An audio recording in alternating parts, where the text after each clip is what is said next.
साथियों, नमो बुद्धाय। जय भीम, जय भारत, जय संविधान। मैं हूँ मूलचंद गौतम। आप देख रहे हैं अम्बेडकर एजुकेशन। आज भारत का संविधान का इतिहास का आखिरी भाग आप लोगों के समक्ष प्रस्तुत कर रहा हूँ। उसको आप देखें और फिर पूरा इतिहास समझ करके आप सोचें, समझें और बताएं कि ये कैसा लगा।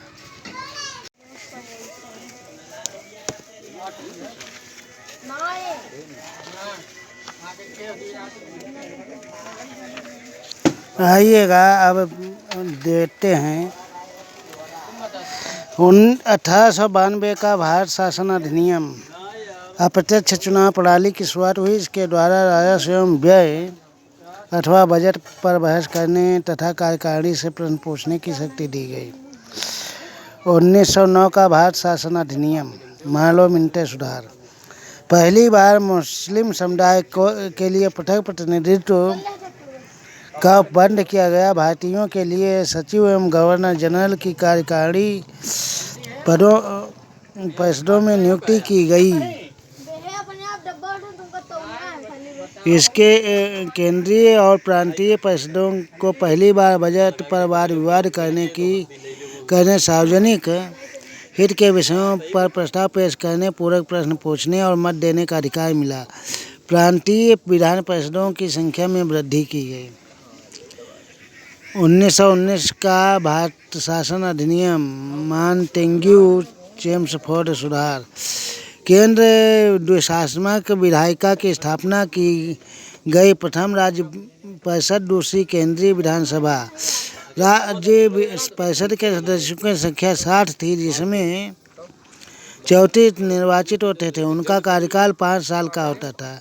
केंद्रीय विधानसभा के सदस्यों की संख्या 145 थी, जिसमें 104 निर्वाचित तथा 41 मनोनीत होते थे।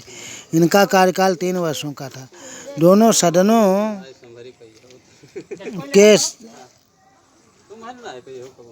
अधिकार समान थे। सिर्फ इनमें एक अंतर था कि बजट स्वीकृति प्रदान करने का अधिकार निचले सदन को था।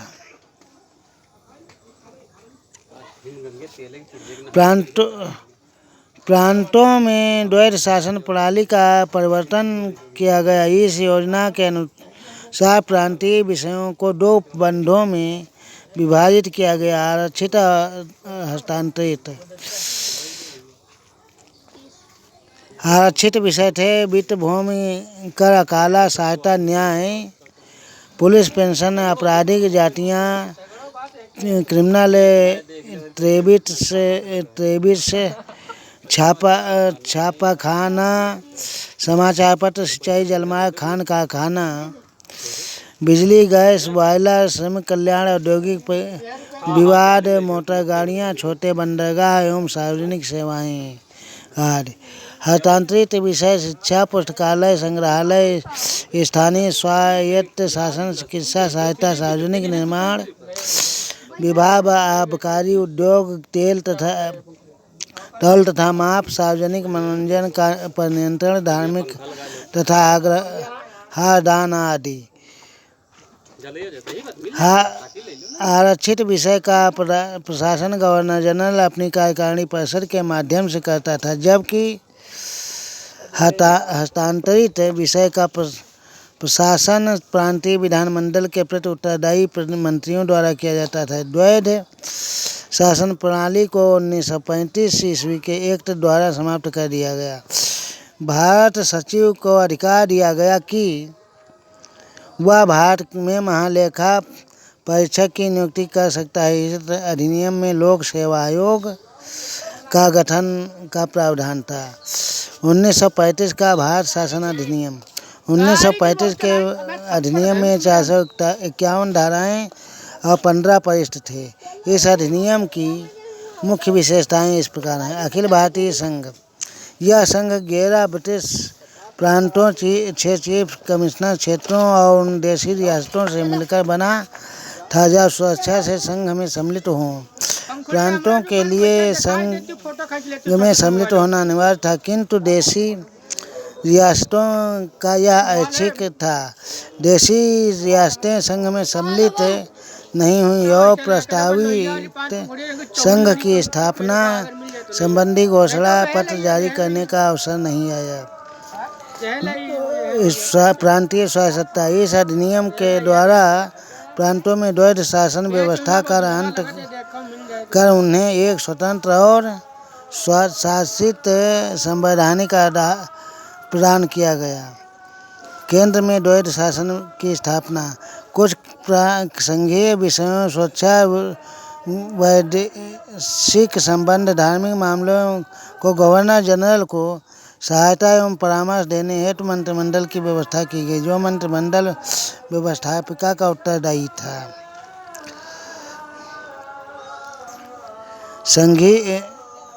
संघीय न्यायालय की व्यवस्था।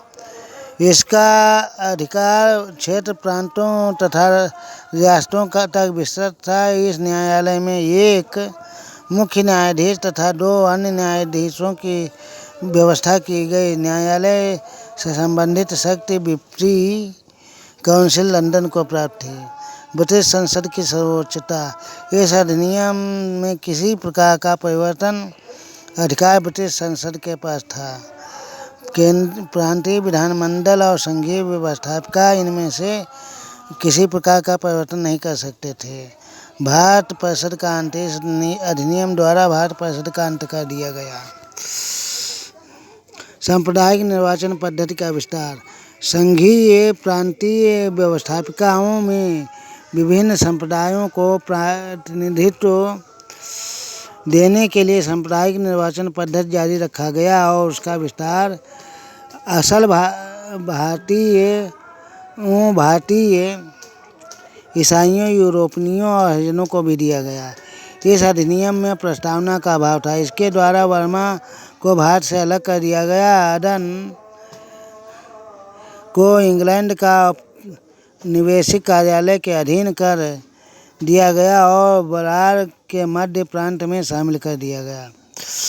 1947 का भारतीय स्वतंत्रता अधिनियम। ब्रिटिश संसद में 14 जुलाई 1947 को भारतीय स्वतंत्रता अधिनियम प्रस्तावित किया गया, जो 18 जुलाई 1947 को स्वीकृत हो गया। इस अधिनियम में 20 धाराएं थे। इस अधिनियम का मुख्य प्रावधान निम्न है।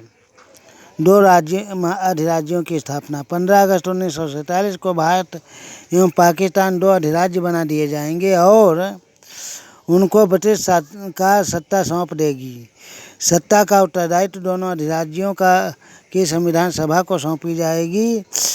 भारत और पाकिस्तान दोनों अधिराज्यों में एक गवर्नर जनरल होंगे, जिनकी नियुक्ति उनके मंत्रिमंडल की सलाह से की जाएगी। संविधान सी का विधानमंडल के रूप में कार्य करना। जब तक संविधान सुभाषाएँ संविधान निर्माण नहीं कर लेती, तब तक वे मंत्रिमंडल के रूप में कार्य करती नहीं। प्रधानमंत्री का पद समाप्त कर दिए जाएंगे। 1935 के भारतीय शासन अधिनियम। जब तक संविधान सी द्वारा नया संविधान बनकर तैयार नहीं किया जाता, तब तक उस समय 1935 के भारतीय शासन अधिनियम द्वारा ही शासन होगा। देशी रियासतों में ब्रिटेन सर्वोपरिता का अंत कर दिया जाएगा। उनको भारत या पाकिस्तान किसी भी अधिराज्य में सम्मिलित होने और अपने भावी संबंधों का निश्चय करने की स्वतंत्रता प्राप्त की गई। इस तरीके से ये रहा आपका भारत के संविधान का इतिहास। इस भारत के संविधान के इतिहास के द्वारा भारत के संविधान की स्थापना की गई। अगर जो हमारा चैनल ज्ञानवर्धक लगे तो चैनल को सब्सक्राइब और वीडियो को लाइक और शेयर करना ना भूलें। साथ ही कमेंट बॉक्स में ज़रूर लिखकर बताएं ये वीडियो आपको कैसा लगा। नमो बुद्धाय। जय भीम, जय भारत, जय संविधान।